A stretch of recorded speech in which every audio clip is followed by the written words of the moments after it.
welcome back to my channel.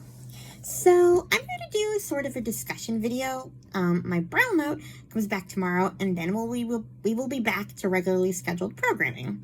As in, you get to find out the rest of the books that I have been reading, because I've been reading a lot. I kind of got carried away, and I'm not doing individual book reviews for every book I read.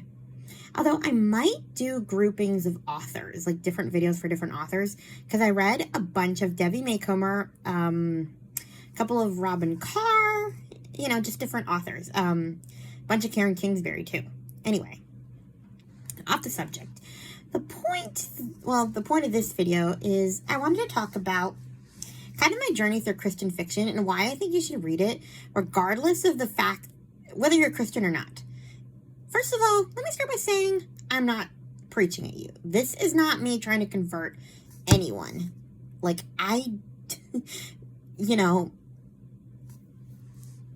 kind of the point. I'm not trying to convert anyone. The reason that I think you should read Christian fiction is because a lot of it, I wouldn't even consider Christian fiction. It's more clean fiction than anything else. So my journey with Christian fiction sort of started, probably with Karen Kingsbury. I cannot remember what the first Karen Kingsbury book I read was, now I think back. I think it might have been like Dandelion Dust, but I can't remember. So, yeah. But that is what I consider hardcore Christian fiction. But I didn't really mind because her stories were so good. Like, all her different storylines were just super good that I didn't care if scripture or praying or any of that stuff was in it. So yeah, I loved her books from the get-go. I read the entire Baxter family series, and I loved it a lot. Probably the Baxters is really what made me a Karen Kingsbury fan. And I cannot wait for the TV show if it ever comes out. I know that Chloe from Always Booked likes Karen Kingsbury, if I'm not wrong. But yeah. So this year, when I started following Christian fiction booktube channels, I thought I would get more of that. And I'm like, okay, I like this. I mean, I don't have to like every Christian fiction book I read, but whatever.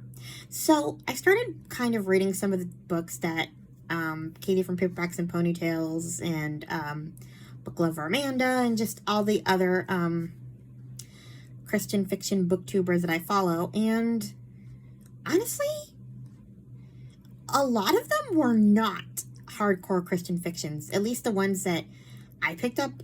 Admittedly, I read a ton of secular fiction too, so it's not like I'm exclusively Christian fiction the way they can be. I don't think they are exclusive either, but they read way more than I do. But the ones that I've been interested in picking up, the majority have not been hardcore Christian fiction. Really the only reason they'd even qualify as Christian fiction is because they say they go to church. That's the extent of it. Lou from Christian Faith and Fiction, actually, when she does her ratings, she basically talks about, she rates the Christian content. I just kind of, rate all of my books in terms of, I know that some people may not want to read about God, and that's cool. So I guess what I'm trying to say is, if you see Christian fiction as maybe a genre, I wouldn't be put off by it necessarily. Because a lot of the books really don't have a lot of Christian content in it at all. And a lot of it isn't trying to push religion. And I do make it a point to make sure that I let you know, okay, this one is hardcore. I think her name is Carrie Turansky. I read No Ocean Too Wide and No Journey Too Far. And those definitely pushed it. They weren't preachy to the point that Karen Kingsbury is. Karen Kingsbury, the only gripe I have with Karen Kingsbury's books is that, she's preachy. Generally speaking, the non-Christians are the bad guys and the Christians are the good guys. And, all the books end with the non-Christians becoming Christians or they're bad people. And I don't particularly love that. And I also just, you have some characters who are like telling other people, I'm praying for you. And I would find that incredibly annoying if I was in that situation. Like, I don't like to be pushed into a belief. But like, that's my only gripe with Karen Kingsbury's books. But I like the plot so much that I really look past it because I'm like, whatever, that's her thing, you know? Oh yeah, my other gripe with Karen Kingsbury is her like divorce thing. It's like, if you divorce, your father is never going to see his kids again. Jeez, calm down. I'm not saying divorce is great, I get it, but, you know, you're not trying to promote that divorce is a good thing, and that's a fine message to promote, but, like, don't make it the end-all, be-all. Like, I'm never going to see my kid again. Anyway, I'm going on a tangent. But, back to Carrie Taransky. She doesn't push like Karen Kingsbury does. She kind of, just talks about it, you know, as if it's natural, and it's just like a part of the, you know, just who they are. They're Christians. And so you see them pray and you see Bible scriptures being quoted. So those two authors are definitely hardcore Christian fiction, like where if you are not a Christian, you will not like it, probably. But there are some authors where you'd probably love it, even if you aren't Christian, even if you're full-blown atheist. Like, you can look past it and just enjoy the ride. Nicole Dees is one of them.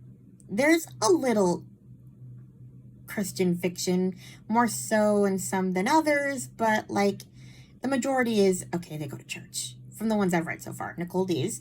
And then we have Melody Carlson, which I've mostly read her Christmas novellas, and they mention a little bit of praying in a few, but majority of the ones I read, like, it's not a huge thing. And then we have, what's her name? Sarah Sundin. She's one of my favorite new Christian historical fiction authors. And like the couple of books that I've read by her are not really Christian heavy. So like you can totally enjoy them and like not even notice. There are just so many good Christian fiction books that don't have any Christian in it at all, really.